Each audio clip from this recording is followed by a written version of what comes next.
Welcome everybody. I'm Ben Fitzsimmons at the Autry Museum of the American West. I would like to begin by acknowledging that we are all on the homelands of the indigenous peoples of this continent. In the case of the Autry, we sit on the ancestral lands of the Tongva Gabrielino, and the Mojave Desert is home to many tribes, the Chemehuevi, the Kawayusu, the Kitanemuk, Koso, Serrano, Southern Paiute, Tataviam, and Western Shoshone, as well as the nearby community of Cahuilla. We encourage you to learn more about the traditional caretakers of the lands where you live. So the desert has an important role in the history of the American West, from the reality of the desert as a natural environment, a home, a resource, but also as a common trope in the landscape of the mythic West.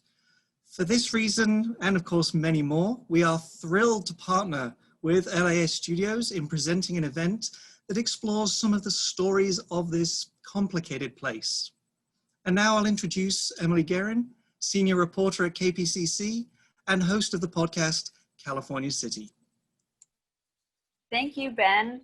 Good evening, everybody. Welcome from KPCC and LAist Studios. We are so excited you came out to join us on a very hot and getting hotter soon summer evening. First off, just thank you to everyone who's a KPCC member. Thank you to everyone in the audience. It's really your generous support that is our primary source of funding. We're very grateful for it. And if you would like to contribute, there's a link in the chat. So thank you in advance. Also, if you have questions you would like us to answer, you can use the Q&A function and other people will see the questions you ask. You can actually vote. You can kind of upvote the ones you really want answered. And no promises, there's a lot of you on this webinar, but we'll try to get to them. I'm so excited to nerd out this evening about the allure of the Mojave Desert with two people who know it so well. So our first guest, well, they're both coming out at the same time, but I'm really excited to have Ken Layne join us. He's the editor of the Desert Oracle, which is that little yellow and black periodical you may have seen if you visited Joshua Tree. It's full of mysterious stories about the Southwest. Ken is also the host of the beautiful and haunting podcast and radio show, also called Desert Oracle, which I personally listen to often while driving back and forth to California City, especially at night. Ken's also the author of a new book, which is coming out in December, and he lives in Yucca Valley. And our second guest is Kim Stringfellow. She's an artist, a writer, an educator, and a curator, also based in Joshua Tree. Most recently, she's been exploring the geological and cultural landscape of the Mojave Desert for her project called the Mojave Project. She's created audio tours of the Owens Valley and I-5, and she's published a book about the Salton Sea. And Kim is a professor at San Diego State University's School of Art and Design. So first off, I feel like a lot of you probably know the story of the podcast, California City, but I just kind of wanted to give a brief overview. So I've spent a lot of the last few years thinking about the Mojave Desert, and in particular, this one small town in the Mojave Desert, California City. And basically the story I told through this podcast was one, it took place over 60 years. And over that time period, real estate developers have been selling this dream, right? That this place is going to boom one day. And if you buy land now, you'll get rich. And lots of different people have made this pitch in California City over the years. You know, in the 60s, the pitch was kind of tied up in suburbanization. LA was crowded, it was polluted. You know, it could be obliterated by an atom bomb any day. But out in the desert, there was more room, there was clean air, it was safer. The pitch changed a little in the 80s and 90s. Back then, it was more about having a getaway, a place to relax, spend time with your family. And then more recently, the pitch was more investment oriented. Invest in your future, get ahead. You know, lots of people have gotten rich through owning land. Why not you? And one assumption that I think underlies all these different pitches is that the desert is a wasteland. It's this empty, barren place, just waiting to be developed and exploited and really profited off of. So I wanted to start out our talk by asking Kim to talk a little bit more about where this assumption came from, that the desert is a wasteland. So Kim, what can you tell us about that? Well, you know, a great part of the way we perceive the desert is from our physical experience of it. You know, as we got technology that made it more comfortable to be out in the desert, air conditioning, things like that, then our idea of it started to change. But really the foundations of how we perceive it are from Eurocentric cultural traditions such as religion.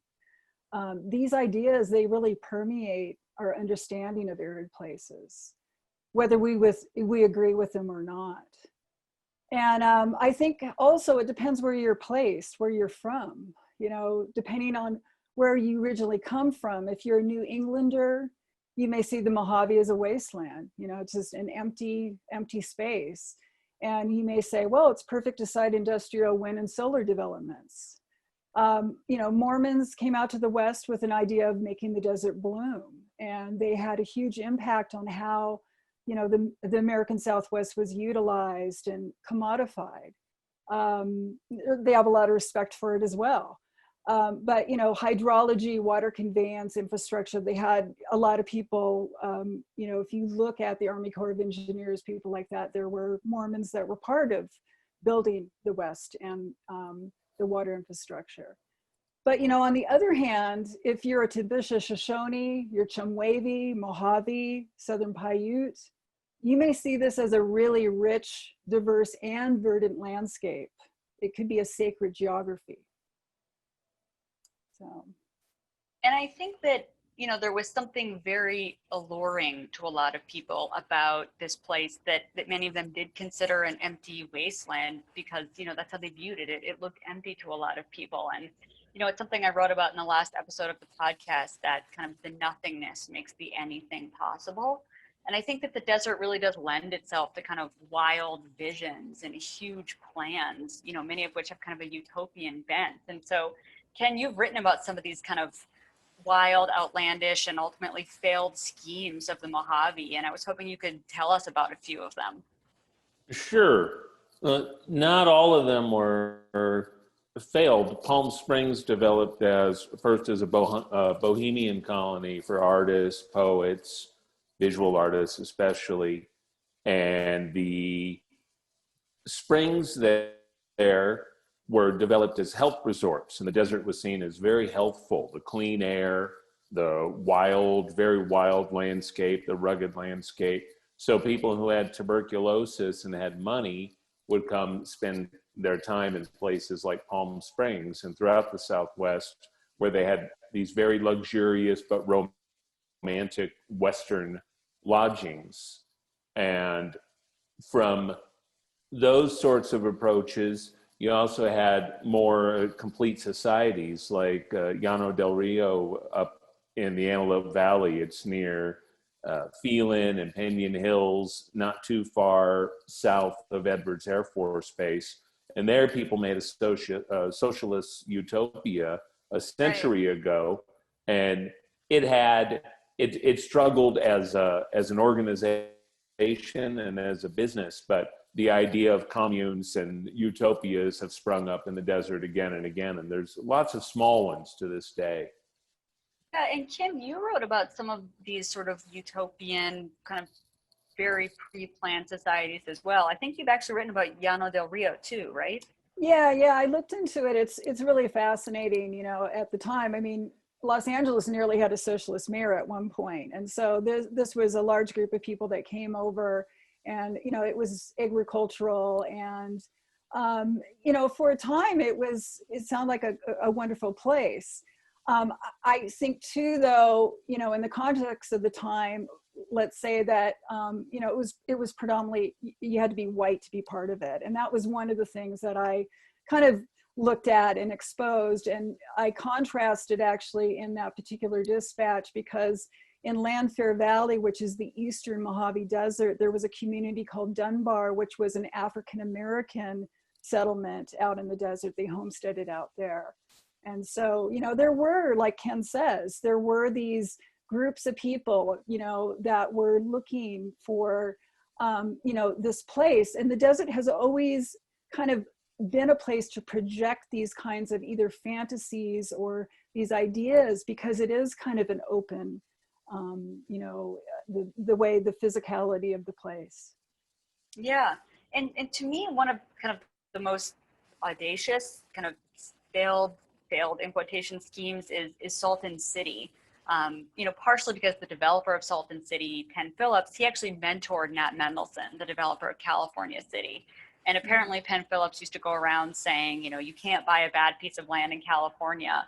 I know both of you have spent time kind of thinking about Salton City. Kim, do you want to just start out and kind of give a little overview of what the pitch was? Like, what was Salton City supposed to be, and how in your mind does it compare to California City? Well, they were really looking at it. Okay, so Palm Springs had been, it was established, like Ken said, it had become this popular destination for, Hollywood, and this idea that they were going to extend it down to the Salton Sea, which was essentially this accident. And I say that in quotes because it had been, over geological time, a large body of water. When the Colorado River would block up from sediment, and it would push it into the sink, which is not too many feet higher than Badwater and Death Valley, which is the lowest, place in the country. They came in the 1950s and decided to make this master planned city, and M. Phillips was, working with the beet sugar companies, and that they had all this land, and then they started to develop it. But it was also very, it was speculation. So right. That's the problem with all of these communities is most people didn't go in there to build houses. They went in there to make money.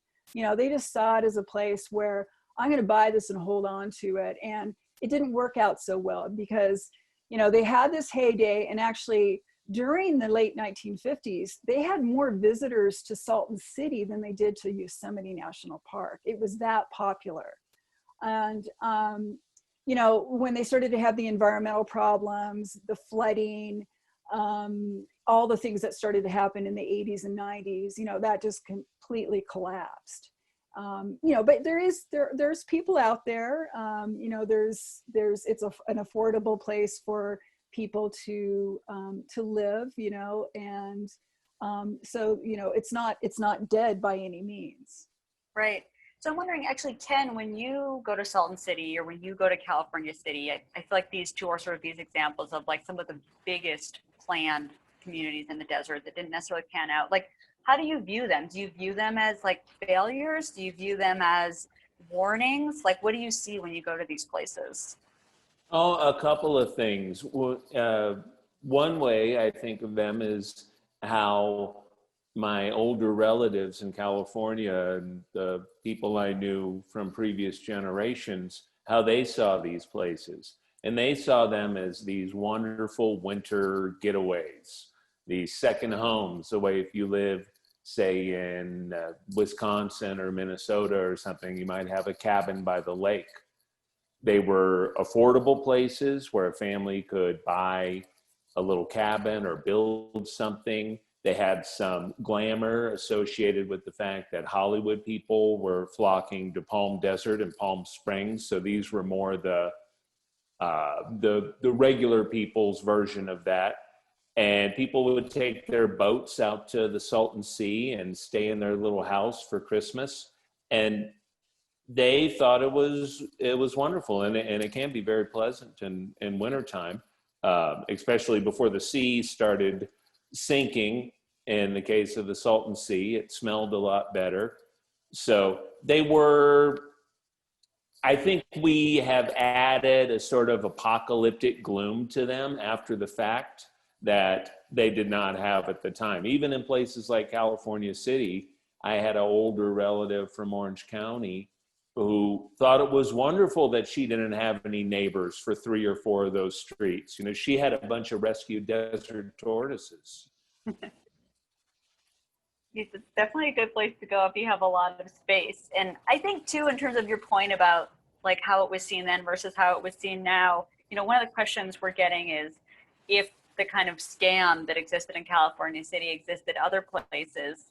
And I think Salton City is an example of a place where probably depending on who you asked, you could find people who felt like that place was a scam and they had been scammed by buying land there. And then you could find other people who maybe sort of feel like it ended up being this like beautiful remote outpost on a lake with great birding, not a lot of neighbors. Like sometimes I think that scam is in the eye of the beholder. I mean, what do you guys think about that?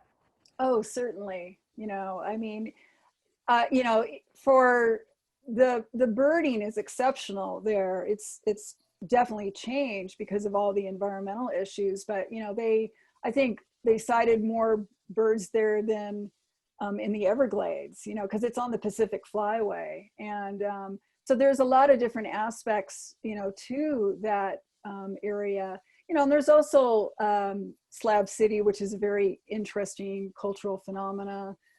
You have some artists that do the Bombay Beach Biennale that are working in Bombay Beach area, which is on the eastern side of the Salton Sea.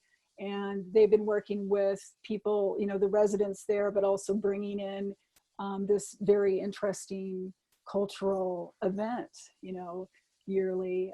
So there are some things that are happening. And as I said, people do live in Salton City. I haven't been down there for quite some time, so I haven't actually, I can't really give you firsthand, information about where it is right now, but I suspect that, it will evolve, like a lot of places in Southern California. I actually went there last winter and they had a map. There was a real estate office I went into and there was a map up on the wall, like a tract map. And I talked to a real estate agent there and it was like, to me, I was like, oh my gosh, it was very similar to California City in that they were still sort of selling vacant plots of land. And I think, Kim, you've written about kind of how this desire people have to just own land, like just this sort of irrational desire to own something, own desert land has kind of been with us for a while in the United States. And I was hoping you could talk a little bit about some of the origins of this with the Small Tract Act, this wildly popular US government program in the 30s that essentially gave away little pieces of government land in the desert to people. So like, what was this program and why was it so popular? Yeah, so the Small Tract Act of 1938 was really designed to provide veterans with kind of script, land for them actually to recuperate. There were a lot of World War I veterans that had lung issues from mustard gas. And so there was a doctor out here, Dr. Lucky, and he was from Pasadena. He was sending a lot of these veterans out to the 29 Palms, Morongo Basin area, and they were setting up homesteads and things like that. So there was a general land office representative, and he came out and he started to study what they were doing and decided, people don't really need to have, a huge homestead and need to prove it up with a working ranch or farm and all these things. What they could use is some land to recreate on, recuperate, have a little recreational cabin. And so he came up with this idea for Congress where you could get 5 acres, and these were going to be areas that they were disposing of, which I think is such a strange term. Wasteland, disposal. Yeah, so, they don't have any mineral rights. They don't have water. There's no utilities, no roads. You got to do everything. You just own the surface of land, essentially. And what you had to do is you would lease, you would go, and a lot of times you would work with a land locator, or you would just go into the general land office and you would lease a 5-acre tract. Sometimes it was sight unseen, or with a land locator, they'd say, oh, this is a good parcel for you to get.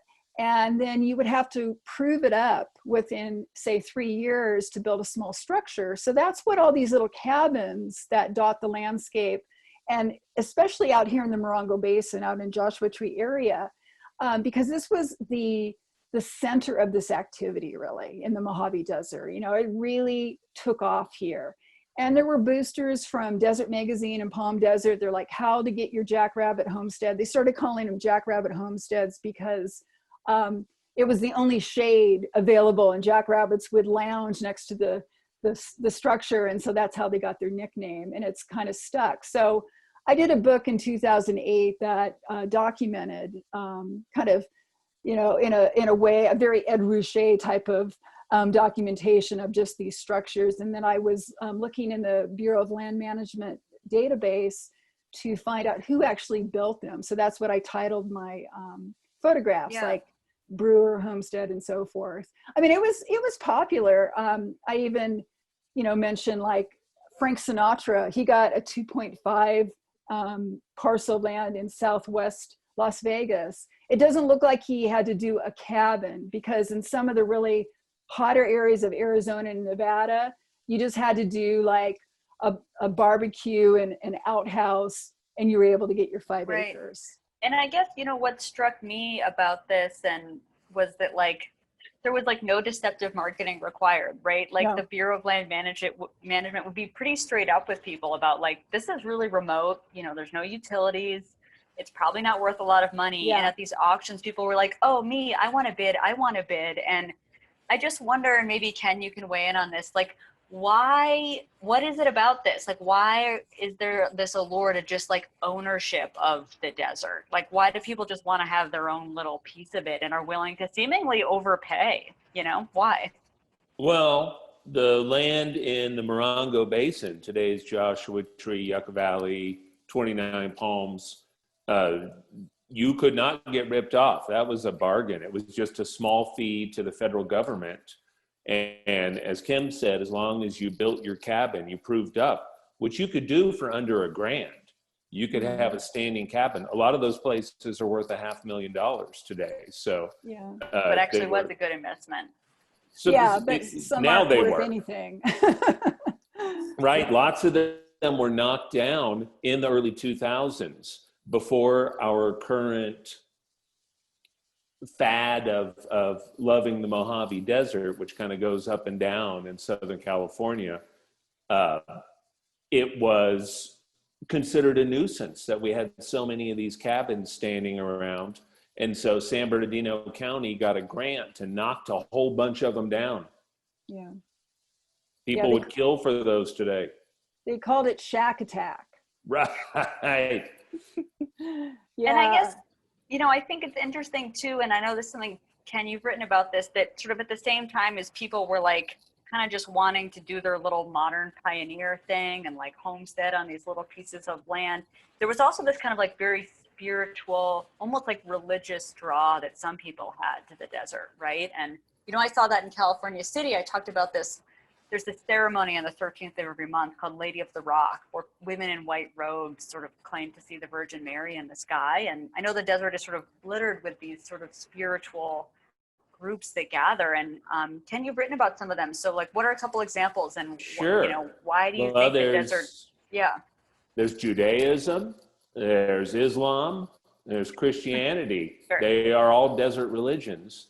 And in North America, we have the Mormon Church, which even though it was established by a New Yorker, it flourished by following a prophecy that went to the leaders to go to the desert, reclaim the desert, and green the desert. So Deseret became today's Utah, and the Mormons named the Joshua trees. They named the Joshua tree. The pioneers coming out to San Bernardino County looked at these horrible, shaggy trees full of spiders and everything, and they said, that reminds us of Joshua praying to God. So that's why we have that name to this day. It seems like there's, and I know you've both sort of written about like even beyond religious and spiritual, but like sort of extraterrestrial, like this idea that anything can happen. There are vast mysteries in the desert. And I wonder if there are sort of a few examples you guys can give of these kind of like great sort of conspiracies or just like great mysteries that have come out of the Mojave. Sure.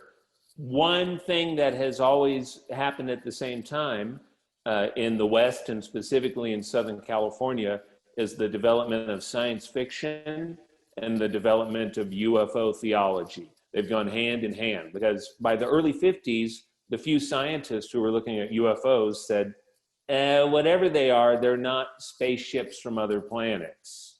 They're seen too often. They don't make any sense. They're not doing anything useful. It's some sort of phenomenon we don't understand.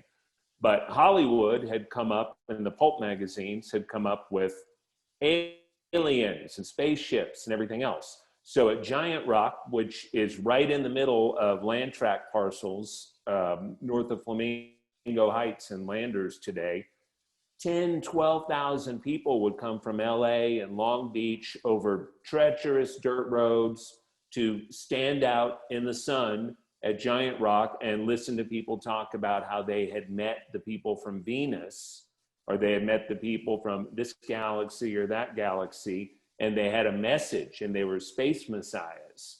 So a lot of the people learned about the desert, learned about the area where Kim and I live in particular, from these UFO conferences, which went on all the way until the early 70s.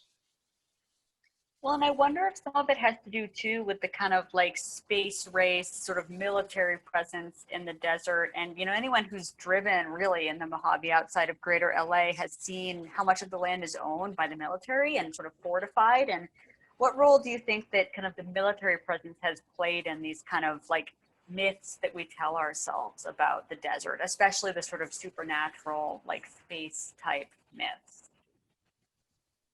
I think, Ken, you're better answering that than me, so I'm going to let you go. Well, I'll give you a fun example that we talked about the other day. The original Star Trek, which was shot in Los Angeles, and the outdoor scenes were mostly shot in the Mojave Desert around Los Angeles.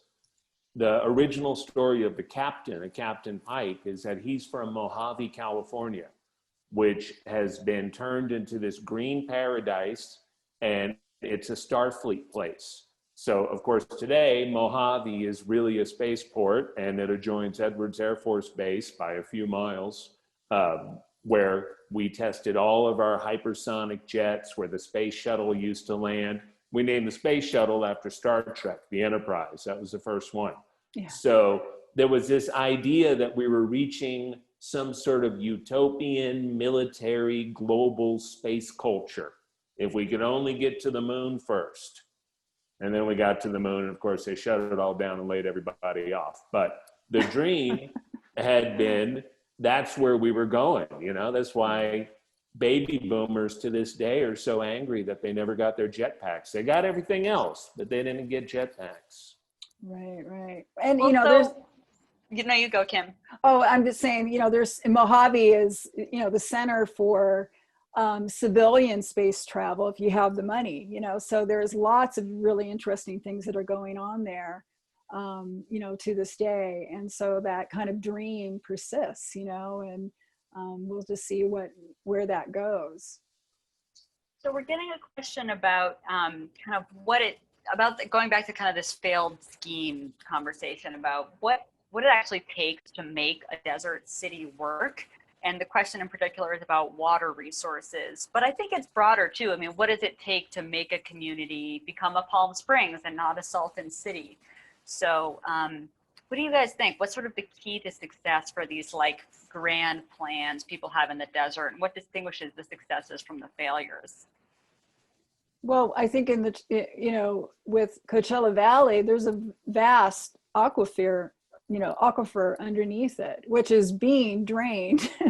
I mean, you know, I did a project where I counted all the golf courses in Coachella Valley. There were over 125 golf courses. Only some of them use recycled water. So all of, you know, that water is being drafted, or, you know, it's supplemented through Metropolitan Water District and right, things like that. River. But yeah. They have subsidence just like they do in Central Valley because they're pumping so much. So yes, that's definitely in a desert community. You got to have some water, or you got to bring in the water. You know, for instance, the Center for Land Use Interpretation, Matt Coolidge did this great piece on the Mojave River. The Mojave River doesn't flow. There's lakes, development lakes, where there's suburban communities all up through, you know, to Barstow. And all that water comes from Northern California. So, you know, it is really interesting when you look at the hydrology, you know, of the area and, you know, how it's been manipulated. I wonder too about the way the cities are kind of sold, because both Salton City and California City, the land was sold very piecemeal to people all over the world. I mean, you could come in and buy a lot for like $200 and then $50 a month, versus sort of other kind of older communities where like neighborhoods were planned, you know, the lots were sold to a developer who would then build houses and then people would buy the houses. I mean, I feel like the sort of scattershot land sale model has resulted in a lot of sprawl. And, you know, going back to the homestead stuff we were talking about earlier, the little cabins that are scattered all over, especially the Joshua Tree area, like that's a very, I think when you sell land piecemeal, you don't necessarily result in like a well-planned city per se. That's, yeah, definitely one of the problems with it is, you know, it's checkerboard. There's public lands, federal lands, county lands, private lands. It wreaks all kinds of havoc in, you know, city planning or. So, Well, you know, we've been talking about, oh, Ken, go for it. No, of course. Well, I was going to say that people up here in Joshua Tree and Yucca Valley in this area, we love that it doesn't look like an Orange County suburb where every miserable house looks exactly the same and it only has a different color car in the driveway, you know, like Edward Scissorhands, because we have this wonderful landscape where you have a bunch of lots that have been cleared, so they don't have any sort of housing there. They just have wildlife and plants, flora and fauna, and the land that did not sell during the Homestead Act was returned to the government. So throughout the Morongo Basin, you might have 5 acres, and 5 acres is awesome. And there's a reason why people want land, because you get to walk out and look around and say, this is mine. But if you have 5 acres and it's surrounded by 5 other 5-acre lots without a cabin, or these days an Airbnb on them, you're a king. You have 25, 30 acres. You know all the animals. That's where you hike. And it's like living in another century, even though you're 2.5 hours from Los Angeles. Well, and so you brought up Airbnb, which, I mean, I wanted to talk a lot about kind of the sort of Mojave of the present. And I think obviously it's a super diverse area, and, you know, like the town of Mojave and California City have not seen the same tourism boom as down where you all are outside of Joshua Tree. And I think that kind of tourism boom we're seeing now, it really ties into a lot of the themes we've been talking about, you know, the allure of the desert, the commodification of it, the perception of it as like this harsh, barren place. And so and I know you've both kind of lived through and written a lot about kind of the tourism that your area in particular is experiencing, but like, how would you describe the image of the desert that is being marketed now via Instagram or via, you know, influencers? Like, what is that image that they're selling? It is a life that you can live outside of the rat race. It's a life with an affordable house, an affordable mortgage, open skies, you can hike anywhere, you have wildlife tramping on your porch every morning. And so it's, all those things are good. What they leave out with that stuff, you know, we talked about Llano del Rio before, the socialist utopia. Their main problem was not that the business failed, that they were trying to make industries to run their little town. Their main problem was hostility from right-wing ranchers who surrounded them. They all got together and sued Llano over water rights. And once they didn't have water anymore and they didn't have enough income coming in to build a aqueduct to serve the place, they were done. There wasn't going to be any farm. There wasn't going to be anything like that. So I'd say what gets left out are things like heavy wildfire risk, the fact that we are a very poor community. You may see on Instagram influencers spinning around in 5 or 6 outfits in front of a Joshua tree and paying $300 a night. The neighbor to that Airbnb, who probably can't sleep because of the DJ playing all night, is probably living off Social Security, if anything. Yeah. I mean, it's, we both have friends that this is their business, and, you know, they're great hosts. They do this, but we have so many people now that are kind of looking at this as, you know, this way to make a quick buck too. And so Which is they've not come that out, different, right? Sorry to Yeah. interrupt, Kim, but it's like really not that different from the Right. sort of schemers of the past. Sorry, yeah, continue. yeah. So, you know, they've come out and invested, and of course, you know, it disrupts, like in a lot of places, the rental market, you know, for the people that need to live in town because they don't have a car and they need to be able to get to the local store, things like that. So, you know, there's a lot of different concerns, but I think what's always interesting too about this marketing and, you know, the way Instagram and social media has really created the projection that a lot of people are drawn to and, you know, come out here. You know, they're not taking into account, like, we have biblical winds out here, you know, and so there's a lot of people that they see this like really kind of perfect, you know, but that's not really the way it is. You know, there's scorpions, there's all kinds of cholla that you're going to step on, you know, it's still rough around the edges, and I like it that way. I'm sure Ken does too. You know, that's part of the appeal, is it's not, you know, it's not perfect. It's not that cookie cutter suburb, you know, and we have space. Like I'm up, you know, part of the reason I bought my house is because of the view. You know, I have this amazing view for miles, and it's hard to get that in, you know, certain parts of Los Angeles unless you have a lot of money. So, you know, to get back to like the Small Tract Act, you know, that was a lot of working class people that participated in that, you know. So, you know, there's a lot of people that are coming out here for various reasons, but, you know, also finding like it is a beautiful place to live. And we have an interesting community. We have a lot of creatives, a lot of artists, musicians, and, you know, that's part of the reason I'm out here. Well, and I think too, at least, correct me if I'm wrong, but kind of the tourism boom, especially in the Joshua Tree area, to me seems very predicated on like the proximity to a national park and like having access to these public lands. Whereas the kind of way that Salton City and California City were sold and marketed had like very little to do with preservation or access to public lands. It was very much about like a personal investment. Like you could own this land with private property and you could get rich. And so I wonder how it's different when the kind of new marketing of the desert is so dependent on this like public resource being preserved. And, you know, having been to Joshua Tree in the past few years, it's like lines to get in, and I know the park is under resourced. And so like, what is that tension like? Well, it has changed a bit lately because of the economic collapse and the pandemic. The national park was closed for a long time. In fact, the national park has been closed routinely over the last several years as the federal government is collapsing.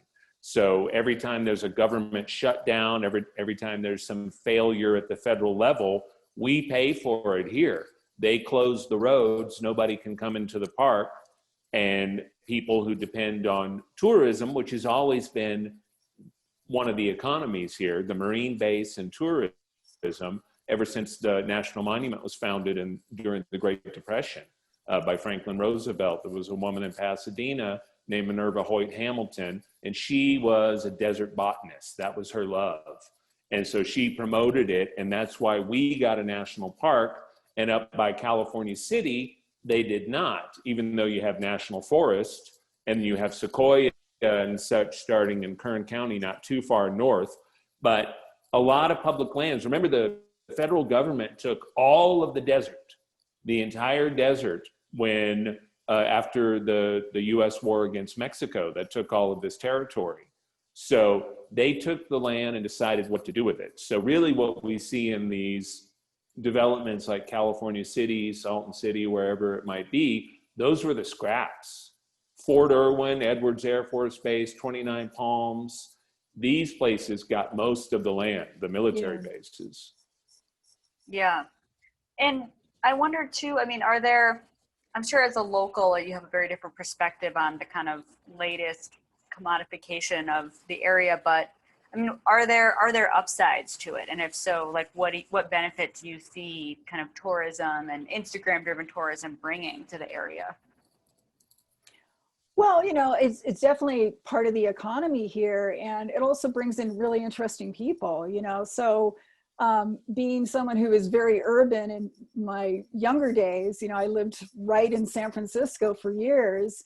You know, I feel like I can live in a place like this, but I can still have a sense of culture, you know, and that's very attractive to me, you know, to be able to be, you know, in a more remote area. I don't like the in-between, you know, I don't like the suburban spaces. I grew up in them, you know, and I had to escape. Ken is nodding. Yeah, no, you don't find a lot of suburban lovers. You know, we chased David Brooks out of here with a rattlesnake. Well, But- we're getting.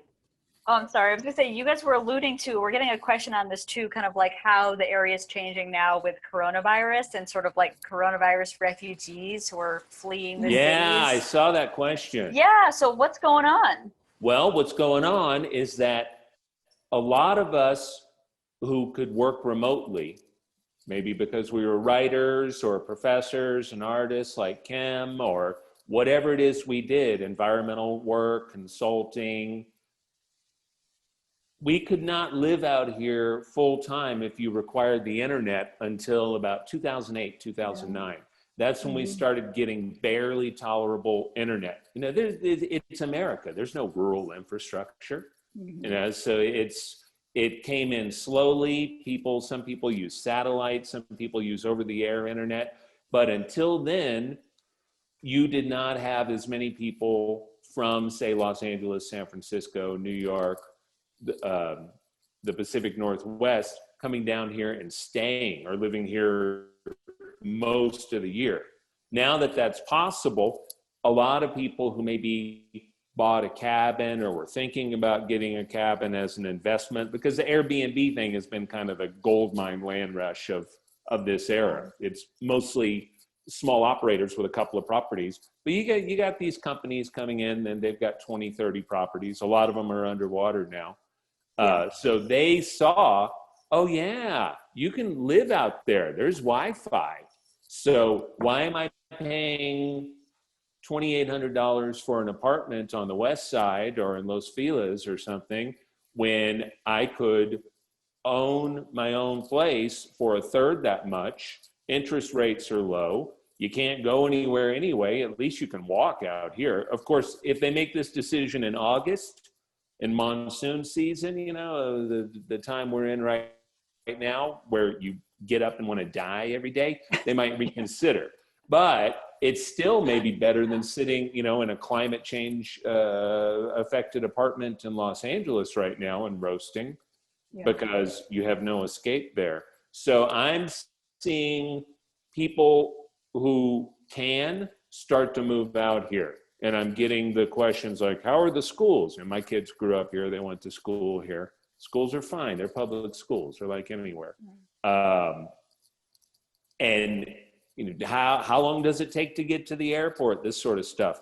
So as part of a nationwide trend, since we failed so spectacularly at dealing with the coronavirus, so now people, whether you're in New York or the Bay Area or Chicago, whatever, you're looking at those vacation cabins. A lot of them have been sitting empty and they're coming up on the market. So like, why not? You know, the city is done for now.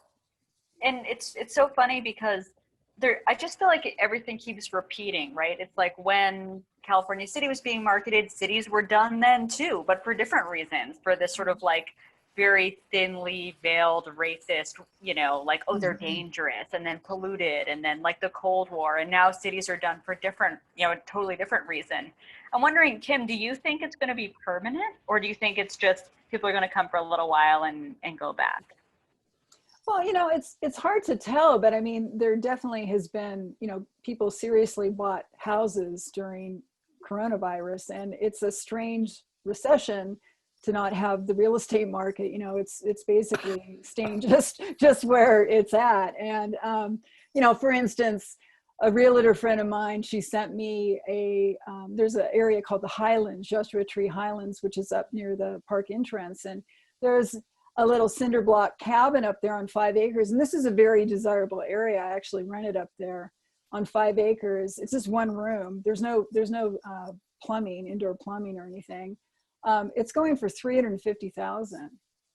you know, so that's quite an appreciation of, you know, you spent $1,000 to get a small tract. Of course, that person has been long gone, but, you know, I like the idea though, personally, as an environmentalist, of people being closer, especially their children, getting their children outdoors into a place like this where they can actually spend time, maybe even free range, you know. I think that's really healthy. That's the way I grew up.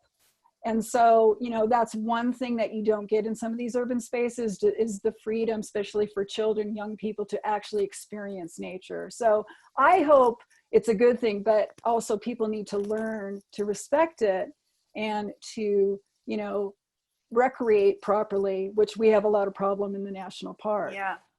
So a question about kind of a different type of like gold rush in the desert. So, we got a question about marijuana and like pot cultivation. Yeah. And I know that a lot of small desert communities, California City, Adelanto, are really kind of like banking on this to be like their next cash cow. And I know, Kim, you've written some about this. So like, what, you know, first of all, like why are these cities opening themselves up to these industries? And like, do you guys think that they actually will sort of succeed in making these places boom when, you know, not much else has in the past? Well, I don't know if they're gonna boom necessarily, but it has been like Desert Hot Springs. I'm noticing that they're getting tax dollars to do some improvements, beautify, do things like that. And I think that's really a good thing. I think Adelanto is really interesting because Adelanto it really doesn't have anything special there. And I'm not saying that to be mean, but like Victorville has some rock formations, some things like that. They don't have much. So they've really made, you know, in the 90s, you know, prisons, you know, it was known for all these prisons. And so that doesn't sit well with people that are looking for a place to raise their family. You know, you need to make sure that you can market your city, your town in a certain way. So I think what they're doing is really interesting. You know, getting the medicinal, you know, it was even before the ordinance for recreation had passed, but they kind of figured it was going to happen. But, you know, one concern I have with a lot of that stuff is the amount of energy that goes into that. You know, you got to cool these warehouses, you got to, you know, lighting, all these things. I think they really need to get to work on that, on how they're actually going to produce the energy, because that's becoming a big strain on the grid. Well, and I guess the thing I wonder about, because California City also is, you know, when I was there, the city manager at the time described marijuana cultivation as like the train is in the station and it's marijuana, and this train is going to leave the station and we need to get on it because we don't know when the next train is coming. And it reminded me of, and maybe this is why I gravitated towards California City when I first moved to LA. It reminded me a lot of the oil field towns in North Dakota where I used to be a reporter, and that kind of like boom bust mentality and really like hitching yourself to this one industry that you think is just going to make you, and then it could also break you. And so I always am a little skeptical of that like boom bust mentality. Yeah, of course, regardless of the industry. Yeah, you got to diversify. San Bernardino County has been very hostile to any kind of industrial marijuana operations. In the Morongo Basin, there are not even marijuana retail stores. There are no dispensaries. There are no grow operations. And I think that that's been a pretty good choice as far as pursuing that as an industry, because when you pursue something like that, that's industrial, that depends on being industrially scaled, then as soon as the market dips, like in the Bakken where you were a reporter, everything falls apart. Yeah. So a more diversified economy that's a combination of people who want to live in the desert because they love it, nature tourism, perhaps things like space tourism. When you're talking about, I can very much see California City in 20 years being a luxury space city development. You know, if we haven't all gone extinct at that point, because it's in a perfect place. It's close to LA. It's going to be close to this Vegas to LA train. which is going to end in Victorville right now. That's the latest plan. So any kind of move to one industry is going to save us. Say like you end up with company towns like Eagle Mountain, the Kaiser Mill, where you just had houses built around the steel pit. And then once the war was over, the whole place was abandoned. Like a lot of our mining towns that are picturesque ghost towns today, they were one industry towns. And as soon as the gold ran out, the silver ran out, or the water ran out to run the mill, then it was done and everybody just left. And now we have Calico outside of Barstow, where you can go and watch Old West people walk around in the dirt. That was a thriving town. Right. So maybe you guys can help me with this one. So a question about kind of the vast like maze of unbuilt roads that we see in, you know, most acutely in like Salton City and California City, but also in other parts of the desert. A question about like how these roads get built, how developers can just build roads kind of far beyond their ability to develop them. I mean, I only know the answer for the kind of privately owned developments, which is that it was private land. Often the roads, at least in California City, were built in the 60s and 70s. The permitting process was easier then. I don't know how all the like maze of roads gets built on Bureau of Land Management land, but I think the question is also about kind of like the environmental degradation that comes with that, with just like the sprawling network of roads to nowhere. So do you guys have thoughts on the roads, how they get built, what the effect is? Yeah, well, we don't, the development roads, like you said, I mean, that's the answer. If there's private land, you can cut roads everywhere and subdivide the property into a million little pieces and hope to sell those pieces off. You can't build roads across other people's land, whether that's government land or anything else. So in lots of places in the California desert where there were not those intense attempts at residential development, you might have a friend who lives 5 minutes away as the raven flies, but you're going to be on the road doing this huge square around it because there aren't roads. Yeah. So in most of the California desert is wilderness to this day. And it's mostly because the land wasn't arable or wasn't considered arable originally. And so it was handed off to the government to protect it. And just to keep an eye on it, just to make sure that Mexico didn't come back and claim it, or Russia didn't come in from Alaska and settle the Mojave.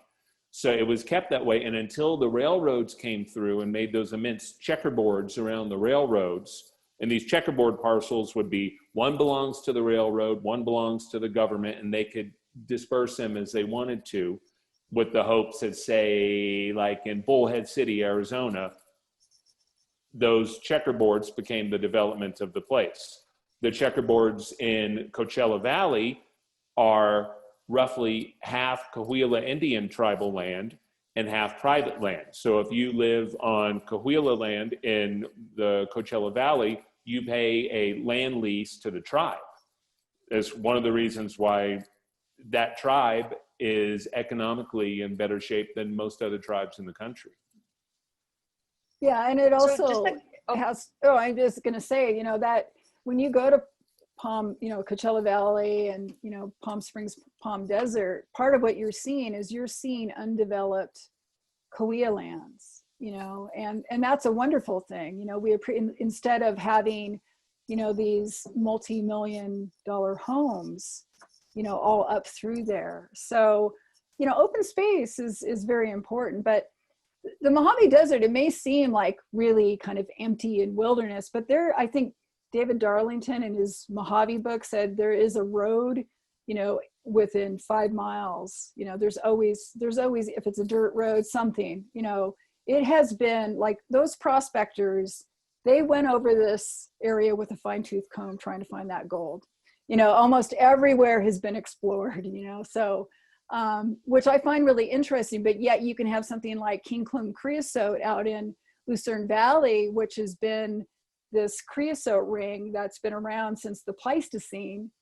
And there's a road to a mine close to it. It probably wiped out maybe even a bigger clone out there, but that land has been intact. It hasn't been manipulated by, humankind for 10,000 years. That's pretty amazing. There's, when you think about that. So a couple kind of California city specific questions. I never know what to do with this question, and I've gotten it a lot. So the question is, would there be any reason to hold on to a parcel of land in California City? This person says, my mother's occasionally given offers to buy ours, but way under what we paid for it. And I mean, I would love to hear, Ken and Kim, what your take is too. If someone has a piece of land, whether they feel they overpaid for it or not, I don't know. One thing one piece of advice I've given people is like, there's a couple good realtors in town who will just like straight up tell you what they think your land is worth. Also, the Kern County Assessor's Office fields these calls like all the time. And you do have the option, this is not like legal advice, but you do have the option of, if you can't find a buyer, of not paying your property taxes, and the county will auction off the land 5 years later. And that's something a lot of people do in California City who find themselves with land that they feel like they'll never get any money for. But what would you guys do if you owned land in California City? Would you keep it? Would you sell it? Would you let it go to tax auction? Well, Kim, you go first on that one. Yeah, because it was so fascinating, because I was working on California City, which I knew about, but then Emily has this fantastic podcast, and I found out what was going on most recently, which is so crazy. And I just want to say, you need to do due diligence for any investment. You really need to do research. You really need to, go out there and do that before you sign any papers. So I hope that's helpful, but I think it depends. Like, if your property's paid off and you're comfortable with those property taxes, and you got this place, and maybe you're off-roader, and you're gonna come out there and camp, keep it. It is beautiful up there, in Cantil and California City and up in Randsburg. So I don't know, but like you said, if it's a burden, there are ways to, relieve yourself of that burden. When I was a kid, I had some friends, and their dads were aerospace engineers, a kind of typical SoCal thing of the 70s, 80s, 60s before that.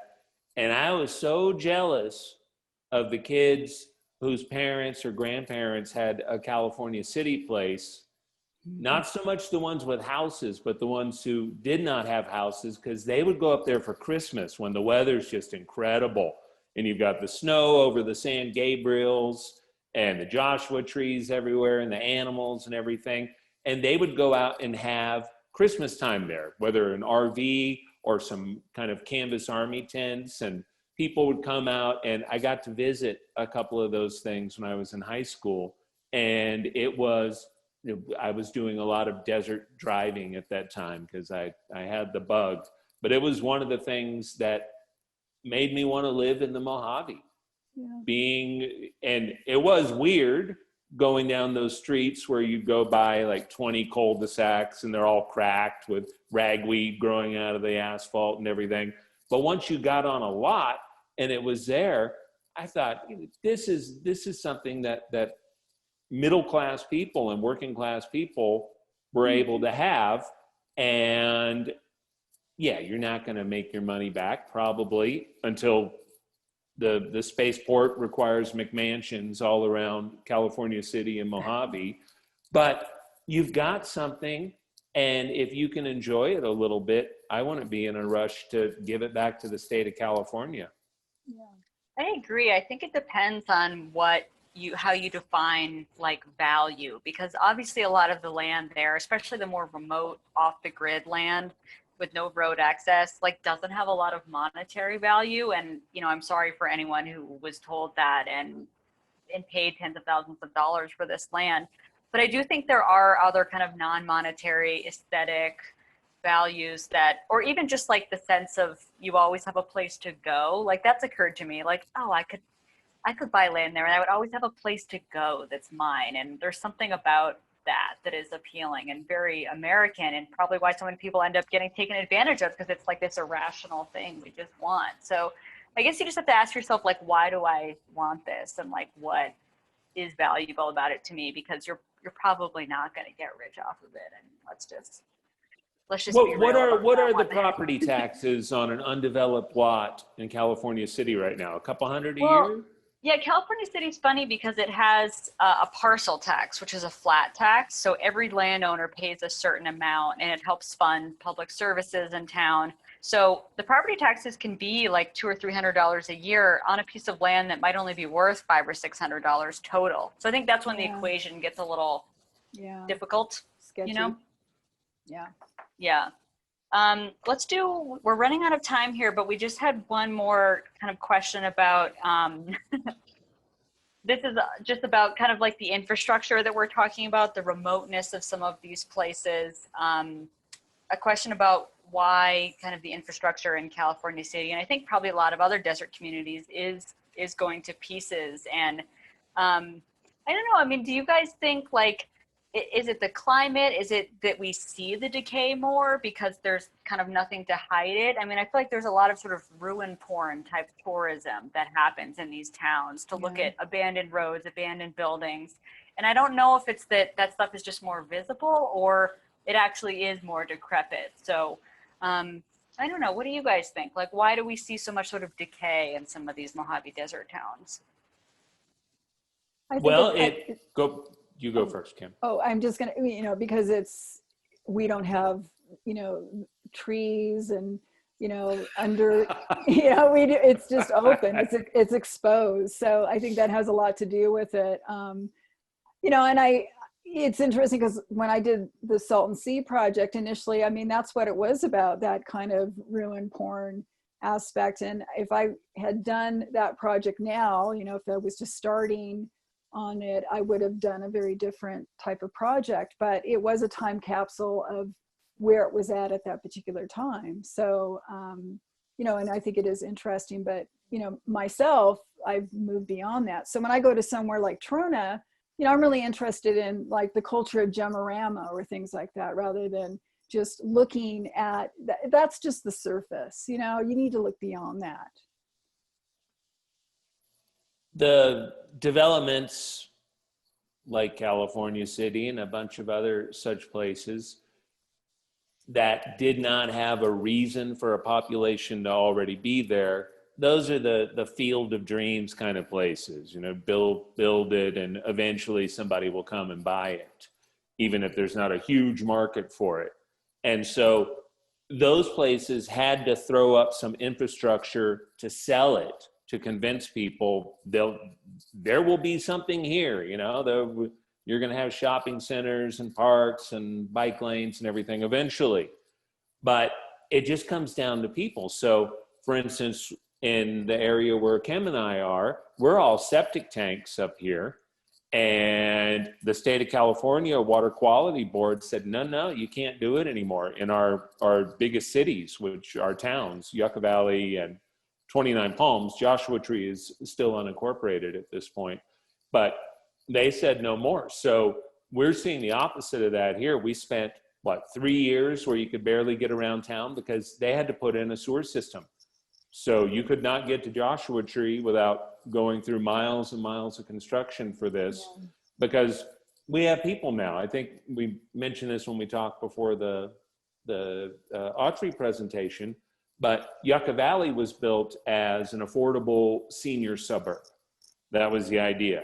They wanted to get in that U.S. News and World Report thing, 10 best, most affordable new senior communities. So they incorporated, Yucca Valley's been here forever, but they incorporated at the turn of the century, and they started bringing in those seniors from Long Beach who had some equity and were not excited about the multicultural turn of our big cities. So they came out there, and then they're right next to the bohemians and weirdos and artists and things in Joshua Tree, but we all have the same aquifer, and we're all under the same state environmental regulations. So if you have enough people, you're going to have infrastructure's notoriously, horrifically expensive. And you have to sell bonds to get it built if it's public infrastructure. So if you have no tax base and no people, well, you're going to get California City, watch out for the potholes. And it will probably be like that until something changes so that there's a bunch of people there that requires it. Yeah. And I think that's kind of a nice note to end on, the sort of like looking beyond the ruin porn. And I think a lot of people that I met in California City felt very strongly that like they took offense to the idea that it's a failed community. And so I tried to make clear that it was the developer's dream that had failed, not the community itself. And so I think if you do go out there, yeah, I mean, drive around on the empty roads, like that is the most obvious thing that you notice when you're there, but also like visit some of the small businesses and go to the waterfall in the park and, you know, try to listen to the rare birds. Like it's a birding hotspot. Yeah, and yeah. like Kim said, just to sort of see what's there and not just sort of what failed or what isn't there. So any last words from Ken and Kim before we wrap it up? I think I'm fine. Thanks for inviting me. Thank you, Emily and Kim. And if you're watching this and you love the desert, you can throw a couple bucks at a conservation organization like the MPCA or the Mojave Desert Land Trust or whatever little local thing, and they make it a much nicer place to live, not just for the animals and the bioregion, but for you, because you get to be in a place that we haven't killed off yet, which is getting a little rare. I second that. Thanks so much to the both of you, Ken and Kim, for joining me. And if listeners, viewers, you haven't checked out Kim's Mojave project, you totally should. Same with the Desert Oracle. They're very worth experiencing. Thanks to the Autry for partnering with us on this event. Thanks to my colleagues at KPCC and LAist Studios. You can listen and subscribe to California City. We're done with the kind of like full season. We'll probably have a follow-up at some point on the Silver Saddle case, but it's going to be a while. You can listen on Apple or Spotify or wherever you get your podcasts. You've heard me say that in the podcast like 5,000 times. You can also follow me on Twitter at Guerin Emily. If you have specific questions about Silver Saddle, you can message me there. Good night, and thank you so much to everybody for joining us. It's been a pleasure to get to nerd out about the Mojave with you. So thank you.